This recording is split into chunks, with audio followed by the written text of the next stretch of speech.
हम्म। कल्पना कीजिए कि कोई अपने जीवन की सबसे बड़ी सफलता हासिल कर लेता है। मतलब कोई ऐसा मुकाम जिसके लिए उसने सालों पसीना बहाया है और आखिरकार वो इतिहास के पन्नों में अमर हो जाता है। हाँ, वो तो हर किसी का सपना होता है। बिल्कुल। लेकिन सोचिए अगर उस जीत का जश्न मनाने के लिए वो इंसान खुद जिंदा ही ना बचे तो। हाँ, हम अक्सर कामयाबी को एक बहुत ही सुखद अंत की तरह देखते हैं, पर क्या हो अगर वही कामयाबी एक जानलेवा अभिशाप बन जाए, ये तो मतलब रोंगटे खड़े कर देने वाला विचार है। है ना? तो नाइट वॉच की इस गहरी चर्चा में आपका स्वागत है, जहां हम इतिहास के कुछ बेहद स्याह और रहस्यमयी पन्नों को पलटते हैं। हमारे पास कुछ ऐतिहासिक दस्तावेज और घटनाओं के विवरण हैं। आज की चर्चा का मुख्य विषय दो ऐसी सच्ची घटनाएं हैं जो बताती हैं कि जब इंसान सफलता या कला की पूर्णता के लिए किसी भी हद तक जाने को तैयार हो जाता है, तो उसके नतीजे कितने खौफनाक हो सकते हैं। बिल्कुल। और हमारा मिशन यही समझना है कि जुनून की सीमा आखिर कहाँ खत्म होती है। सही कहा। इसमें 1871 के एक सनसनीखेज मर्डर ट्रायल की बात है और 1930 के दशक के एक ऐसे गीत की कहानी है जिसे बाकायदा शापित माना गया। ठीक है, चलिए इसे विस्तार से समझते हैं। हाँ, बिल्कुल। यहाँ जो बहुत सबसे दिलचस्प है, वो ये है कि ये दोनों कहानियां मानवीय मनोविज्ञान और जुनून की चरम सीमा को दिखाती हैं। तो हमारी पहली कहानी शुरू होती है 1871 में ओहायो राज्य के लिब्नान शहर के कोर्ट रूम से। तो उस कोर्ट रूम में असल में दांव पर क्या लगा था? क्लेमेंट वैलेंडिघम नाम के ये वकील इस केस को जीतने के लिए इतने हताश क्यों थे? तो बात यह है कि दांव पर क्लेमेंट की पूरी जिंदगी और उनकी साख लगी थी। 1871 का ओहायो आज जैसा तो था नहीं। क्लेमेंट वैलेंडिगम वो कोई आम वकील नहीं थे। अच्छा, तो वो कौन थे? वो अमेरिकी गृह युद्ध के दौरान तत्कालीन राष्ट्रपति अब्राहम लिंकन के बहुत बड़े आलोचक थे। इतने मुखर कि लिंकन ने उन्हें देश से ही निर्वासित कर दिया था। अरे बाप रे, देश निकाला दे दिया था। हाँ, और युद्ध के बाद वो वापस तो आ गए थे, लेकिन जनता उनसे नफरत करती थी। वे एक तरह से समाज के लिए गद्दार माने जाते थे। मतलब उनकी छवि पूरी तरह खराब हो चुकी थी। बिल्कुल। और अपनी इसी बिगड़ी हुई छवि को सुधारने के लिए उन्होंने एक ऐसा केस हाथ में लिया जिसे जीतना जिसे जीतना लगभग असंभव था। उनके मुवक्किल का नाम था थॉमस मैग्गी। और थॉमस मैगी पर हत्या का आरोप था। सही कहा मैंने? जी बिल्कुल। आरोप था कि क्रिसमस की पूर्व संध्या पर हैमिल्टन शहर के एक सलून में एक भयानक विवाद हुआ था, और उसी दौरान मैग्गी ने टॉम मायर्स नाम के एक व्यक्ति की गोली मारकर हत्या कर दी है। और ये मैगी कोई सीधा साधा इंसान तो था नहीं, है ना? अरे बिल्कुल नहीं। मैग्गी एक कुख्यात अपराधी था। उस पर पहले से ही कई हत्याओं का शक था।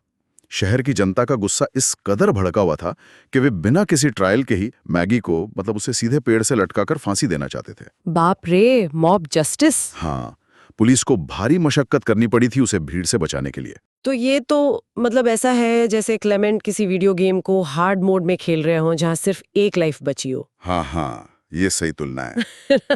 मतलब एक तरफ पूरा शहर उनके मुवक्किल को मारना चाहता था और दूसरी तरफ वे खुद एक बेहद अलोकप्रिय व्यक्ति थे। तो क्लेमेंट अदालत में से डिफेंड कैसे कर रहे थे? अभियोजन पक्ष के पास चश्मदीद गवाह थे। सलून में उस रात 30 से ज्यादा लोग मौजूद थे। 30 लोग? तब तो किसी ने गोली चलते देखी ही होगी। यही तो बात है। अफरा तफरी इतनी थी कि किसी ने सीधे तौर पर मैगी को गोली चलाते नहीं देखा। लेकिन एक गवाह ने अदालत में आकर एक बहुत ही ठोस दावा किया। क्या दावा किया उसने? उसने कहा कि गोली चलने की आवाज के तुरंत बाद उसने मैगी की जैकेट की जेब से धुआं निकलते देखा था। अच्छा, मतलब बंदूक जेब के अंदर ही थी। बिल्कुल। उसका सीधा मतलब था कि मैगी ने बंदूक बाहर निकाले बिना अपनी जेब के अंदर से ही गोली चला दी थी। ये तो बहुत ही पक्का सबूत लग रहा है। इससे तो केस वहीं खत्म हो जाना चाहिए। वो लगता है, लेकिन क्लेमेंट ने यहीं अपनी पहली चाल चली। उन्होंने अदालत ने सीधे वो जैकेट पेश कर दी जो मैगी ने उस रात पहनी थी। और उसमें कोई छेद नहीं था। एकदम सही। उन्होंने साबित कर दिया कि उसकी किसी भी जेब में कोई छेद था ही नहीं। अब सोचिए, अगर बंदूक जेब के अंदर से चली थी तो कपड़े में छेद होना ही चाहिए था, है ना? कमाल है। तो मतलब गवाह झूठ बोल रहा था।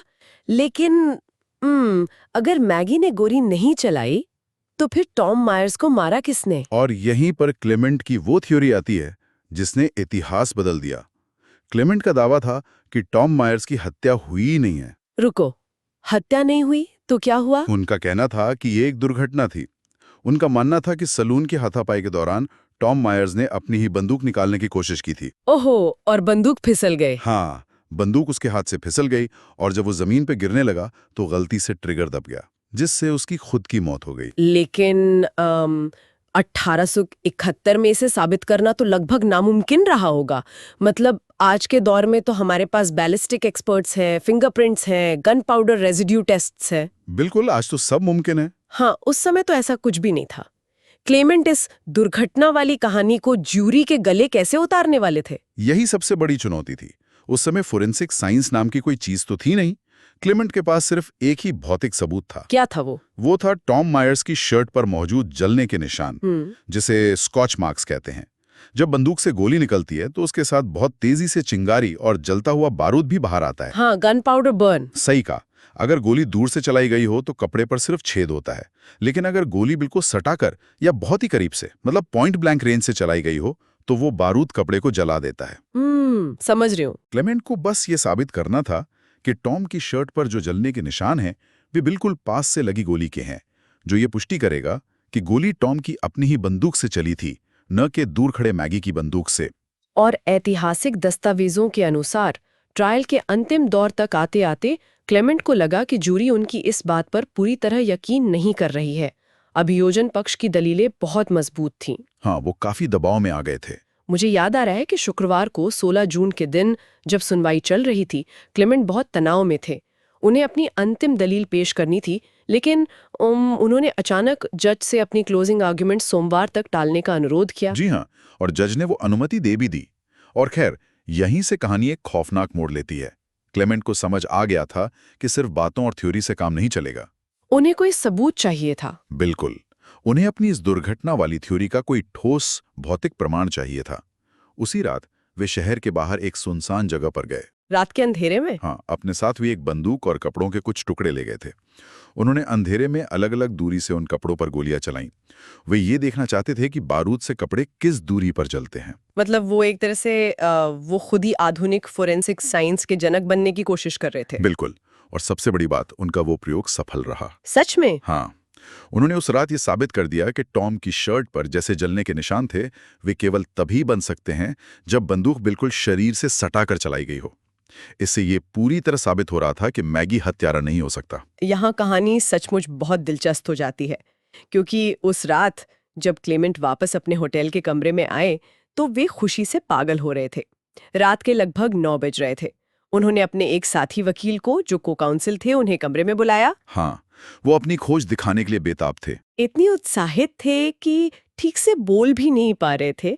जब साथी वकील को उनकी बात समझ नहीं आई तो क्लेमेंट ने कहा, मैं तुम्हें करके दिखाता हूं कि टॉम मायर्स ने खुद को कैसे गोली मारी। और फिर क्लेमेंट ने एक बंदूक उठाई जिससे वे खाली समझ रहे थे। उन्होंने उसे अपनी जेब में रखा, टॉम मायर्स की तरह हाथापाई का नाटक किया और बंदूक निकालने की कोशिश की। एक मिनट, आप ये तो नहीं कह रहे? जी हाँ, प्रदर्शन के दौरान बिल्कुल टॉम मायर्स की तरह बंदूक क्लेमेंट के हाथ से फिसल गई। अरे बाप रे! एक जोरदार धमाका हुआ और क्लेमेंट वहीं जमीन पर गिर पड़े। गलती से उन्होंने खुद के पेट में गोली मार ली थी। आहे भगवान! और इस भयानक घाव के कारण महज 12 घंटे बाद क्लेमेंट की मृत्यु हो गई। ये तो मतलब रोंगटे खड़े कर देने वाला है। तो वो अदालत में अपनी बात साबित करने के जुनून में इतने अंधे हो गए थे कि उन्होंने ये भी चेक नहीं किया कि बंदूक में गोली है या नहीं। दुर्भाग्य से हाँ। ये नियति का कैसा क्रूर मजाक है। उन्होंने अपनी जान दे दी, लेकिन क्या इस मौत का केस पर कोई असर पड़ा? बहुत बड़ा असर पड़ा। क्लेमेंट की इस दुखद मृत्यु ने जूरी के सामने उनकी थ्योरी को सच साबित कर दिया। ये भौतिक रूप से सिद्ध हो गया कि हाथापाई में कोई इंसान अपनी ही बंदूक से खुद को कैसे गोली मार सकता है। तो उनके मुवक्किल थॉमस मैगी को बरी कर दिया गया? जी बिल्कुल, बाइज्जत बरी कर दिया गया। मतलब क्लेमेंट ने अपने करियर का सबसे असंभव केस जीत लिया, लेकिन वो जीत का जश्न मनाने के लिए जीवित ही नहीं रहे। अगर हम इसे व्यापक संदर्भ में देखें तो ये घटना मानवीय मनोविज्ञान के एक बहुत अजीब हिस्से को दर्शाती है। ज्ञान और सत्य की खोज एक महान कार्य है, लेकिन जब वो खोज एक बेकाबू जुनून में बदल जाती है तो वो इंसान को खत्म कर सकती है। क्लेमेंट की मौत ऐतिहासिक रूप से ओहायो के सबसे महान कानूनी क्षणों में से एक बन गई, लेकिन कीमत उनकी जान थी।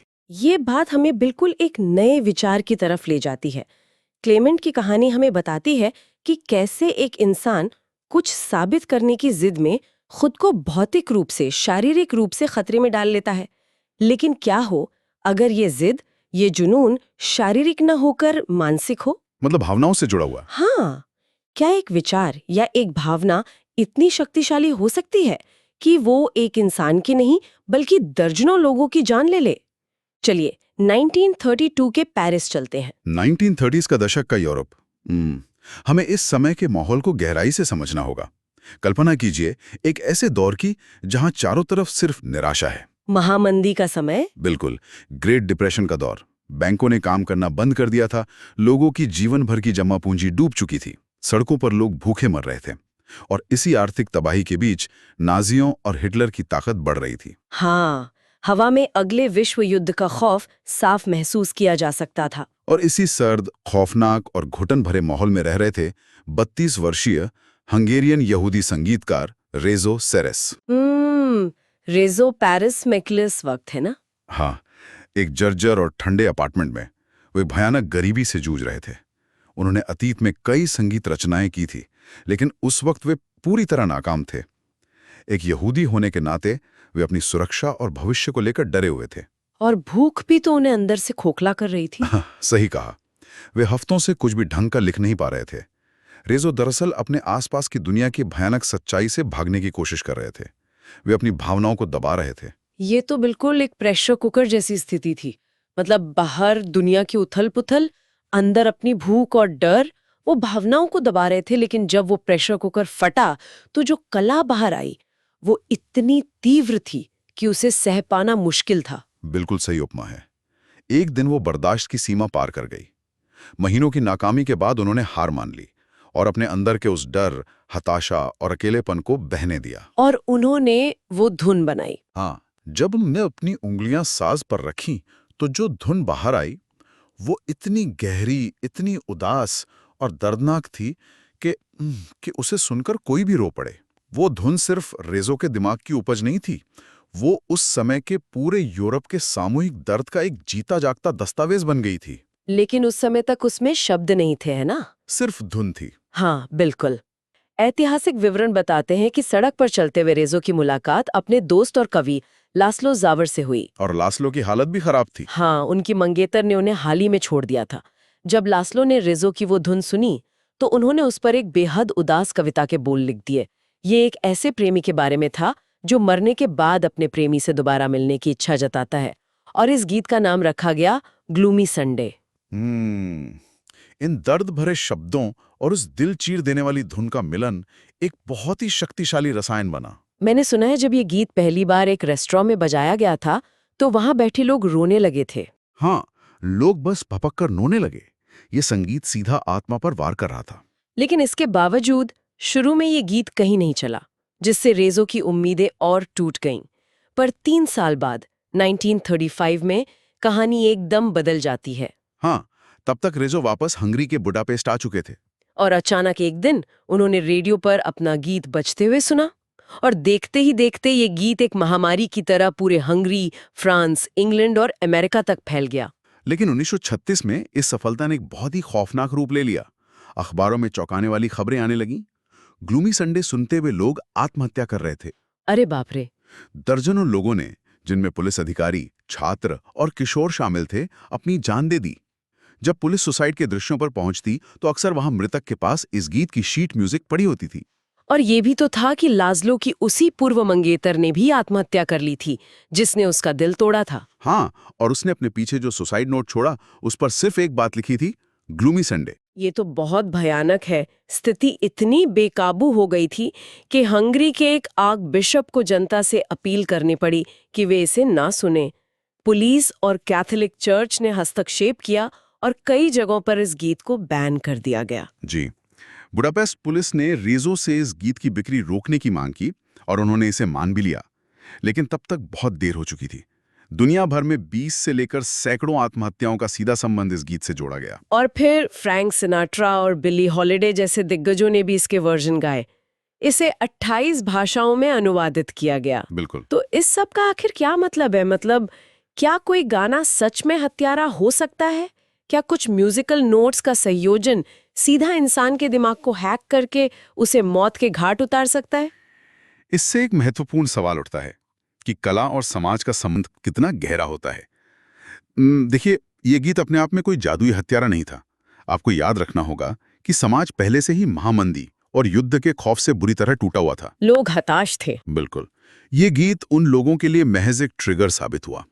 उस भयानक दौर में लोग पहले से ही मानसिक पीड़ा में थे और इस गीत ने उनकी पीड़ा को प्रतिध्वनित किया, उसे एक दिशा दे दी।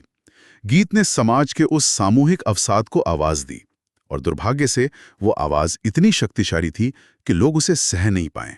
मतलब रेज़ो ने लोगों को गहराई से प्रभावित करने वाला संगीत बनाने का अपना सपना तो पूरा किया, लेकिन उसकी जो कीमत चुकानी पड़ी उसने उन्हें अंदर से खत्म कर दिया। हाँ, रेज़ो खुद भी इस अभिशाप से बच नहीं पाए। वे इसके बाद कभी कोई हिट गीत नहीं लिख सके। और अंततः उन्होंने भी एक उदास रविवार के दिन अपनी 8वीं मंजिल की खिड़की से कूदकर अपनी जान दे दी। बहुत ही दुखद अंत था। इन दोनों कहानियों से, क्लेमेंट और रेज़ो की कहानियों से, हम यही सीखते हैं कि किसी भी लक्ष्य को पाने की अंधी दौड़ कितनी खतरनाक हो सकती है। दोनों को अंततः वही मिला जो वे सबसे ज्यादा चाहते थे। एक ने अपना असंभव केस जीता और दूसरे ने दुनिया को प्रभावित करने वाला गीत बनाया। लेकिन क्या वो सफलता सचमुच एक आशीर्वाद थी या एक अभिशाप? यही तो सोचने वाली बात है श्रोताओं के लिए। हम हमेशा इस बात पर ध्यान देते हैं कि हम जीवन में क्या हासिल कर रहे हैं, लेकिन हम ये भूल जाते हैं कि हम उसे किस कीमत पर हासिल कर रहे हैं। बिल्कुल सफलता की कीमत बहुत अहम होती है। सही कहा। और इसी विचार के साथ हम नाइट वॉच की आज की इस गहरी चर्चा को समाप्त करते हैं। लेकिन जाने से पहले हम एक गहरा सवाल छोड़कर जाना चाहते हैं जिस पर आप खुद विचार कर सकें। हाँ, ये एक ऐसा सवाल है जो इन घटनाओं के मूल में है। जब किसी कला या किसी पेशेवर काम का प्रभाव मानव जीवन पर इतना गहरा और घातक हो सकता है, तो क्या उस रचना या काम के अप्रत्याशित परिणामों के लिए उसका निर्माता जिम्मेदार होता है, या फिर किसी कृति को ग्रहण करने वाले समाज और उन परिस्थितियों की जिम्मेदारी कहीं अधिक होती है? एक निर्माता की नैतिक जिम्मेदारी की सीमा आखिर कहाँ खत्म होती है? सोचिएगा जरूर।